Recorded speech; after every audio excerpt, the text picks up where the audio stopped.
So I'm going to be showing you how to take a CVT transmission out of a Nissan Sentra. This is a 2018. So I'm going to start taking out the battery.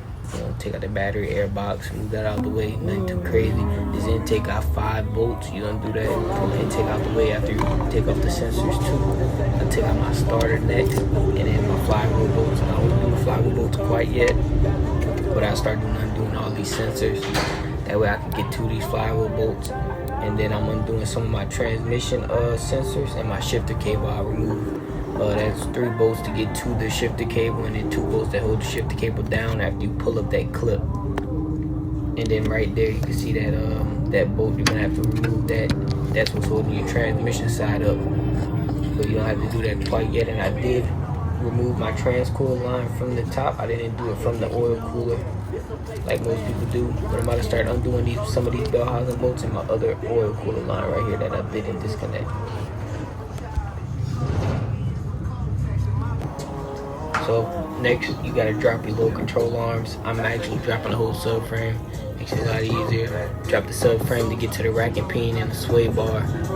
But do your lower control arms first. It makes it a lot easier to get those out. And then I'm taking the exhaust out the way.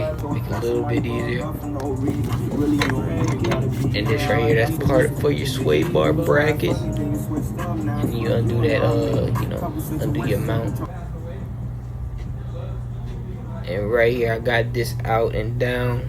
Got rack and pinion, both screws, everything like that. My rack's floating right there. And then you want to pop your CV axles out and undo all your, well, not all your bell housing, mostly bell housing bolts. But I'm about to go right here, put a pry bar in between, pop these out.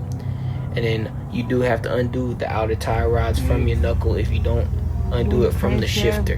Not the shifter, but the steering column.